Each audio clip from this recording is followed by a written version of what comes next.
Welcome to Kofa Wildlife Refuge.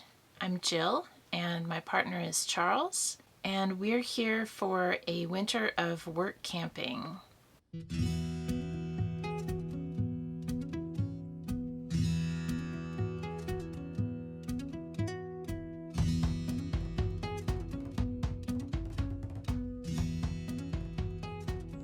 So let's start with the basics. What is Kofa and what is work camping? Kofa National Wildlife Refuge is a huge tract of land that was set aside for the protection of bighorn sheep. It's in the desert of southwestern Arizona.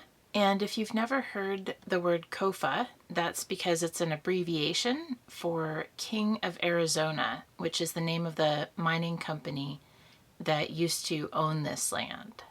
It's 1,000 square miles, which makes it almost the size of the state of Rhode Island. And to give you an idea of how remote we are out here, it is 3.5 miles down a bumpy dirt road to the nearest highway. It's 30 miles to the laundromat in Quartzsite, Arizona, and it's 65 miles to the grocery store in Yuma. We will be getting the full desert experience, and we'll be vlogging about it for the next few months. So if you are interested in Kofa, or if you're interested in work camping, you have come to the right place. This is our first ever work camping experience, so we'll be learning about that right along with you. We found this position listed on the volunteer website for the U.S. federal government, so we will link to that in the description of the video, along with some other places to find work camping jobs. This is our first morning on the wildlife refuge. We're about to go to our orientation appointment. We don't yet know if we have the permit to actually film here, so it may be a while before you see this. We arrived yesterday afternoon, and we didn't film the arrival because, quite frankly, it was kind of a rough day for us. We started the day by discovering a melted adapter. We had what we think is an adapter with a high resistance, and it got hot, so it started melting. That had damaged the extension cord of the people who had hosted us. So our last day of travel was a bit on the grumpy side. You have to get inside your crate. There you go.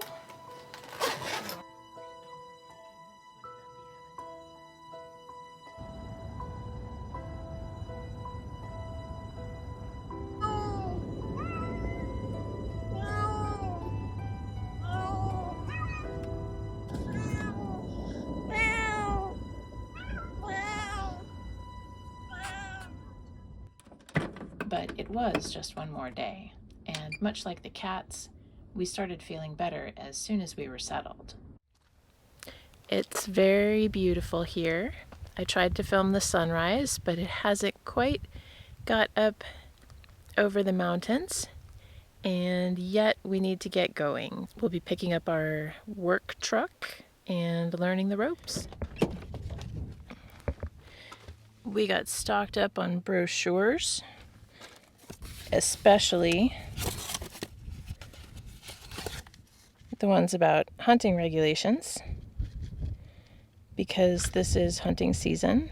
So you'll hear a lot more about our responsibilities out here as volunteer work campers in future videos, but we definitely got an overall sense for why it's so important to have volunteers out here on the refuge. And that's because it's so far away from the complex office and from basically everything else that for their small staff, it's really nice to have a presence out here on the refuge with the official truck and official uniforms and driving around, making it known that they care about what happens out here. So speaking of uniforms, our new supervisor, who's really on the ball, ordered our uniforms in October, thinking for sure they would be here by December upon our arrival. As it turns out, I have one fleece, which you see here, and Charles has 4 t-shirts. It is t-shirt weather out here. I'm only wearing the fleece to illustrate why I won't be wearing a uniform in the foreseeable future. It's coming off in a few minutes. So let me show you around our campsite while I explain a few more things about the position. They have a porta potty for us. We are completely off grid here. Yesterday, we drove back both vehicles, our personal vehicle that we'd used to get to Yuma, along with the work truck and 500 gallons of water. This is not technically drinking water, but we will run it through a filter and then it will be safe to drink. I think it's basically tap water that comes from a hose. It comes out of the river here and it's a bit salty, so if it tastes bad even after filtering, we'll use the reverse osmosis water at the complex. That is available only in smaller amounts. We'll be bringing it back by the 6-gallon tote. I also just wanted to tell a funny story about our application. We applied for the visitor center position in Yuma, which is based there in the city, and we would be manning the front desk. We are so glad we got talked into this other position during our interview, and it was so funny yesterday we found out that the other volunteer couple who's here now manning the front desk did the exact opposite. They applied for the off-grid position and quickly decided that they would be more suited to the position that comes with hookups in town. So it worked out for everybody apparently. And here we are out in the middle of nowhere, just the way we like it. We have 3 300-watt solar panels on top of our trailer, and these have been performing well out here even during the shortest days of the year.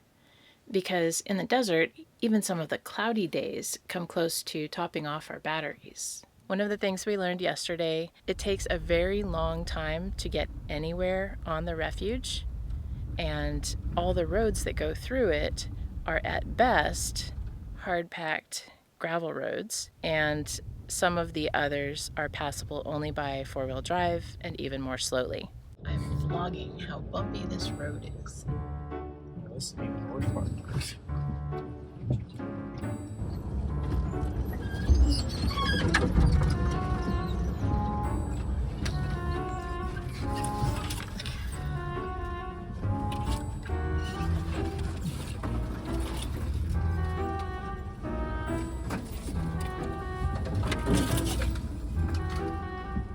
Our volunteer commitment is 24 hours each per week, but we've been racking up extra hours while we're getting to know our way around the place.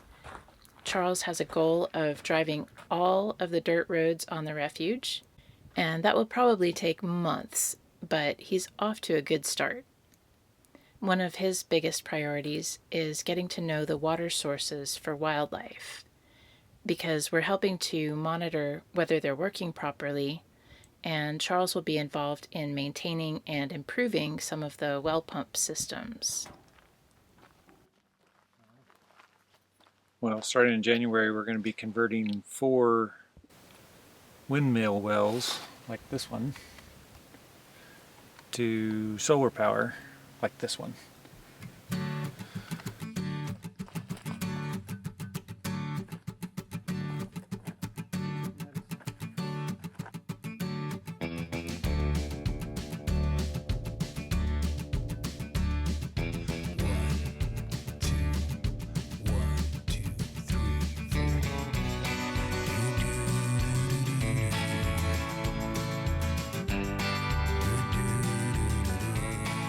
I've been tagging along on many of these trips, but my favorite way to discover the desert is on foot, with my cell phone camera in my hands and an extra battery in my pocket for when it runs out of juice.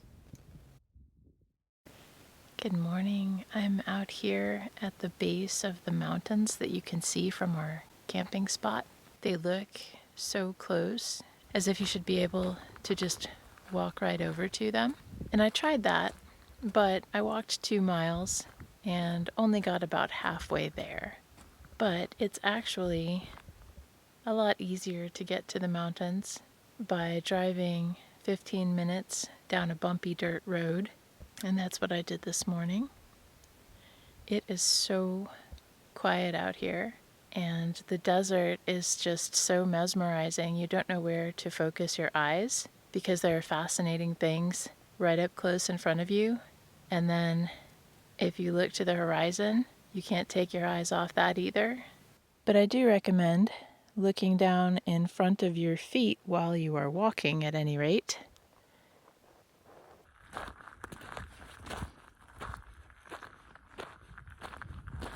I seem to have a new favorite cactus every day. There's the beautiful saguaro, of course. The one I am admiring today with the pink needles is called the California barrel cactus. This one is called the teddy bear cholla. I found one the other day with a bird nest right in the middle of it, and it appears to be a cactus wren. I'd love to meet that bird as the weather gets warmer in the spring, perhaps. We have so many new things to discover around here between now and the end of March, and I hope you'll come along with us. We would love to hear about your experiences too, so if you've had a work camping job or if you have a favorite thing about being in the desert, please share your stories in the comments.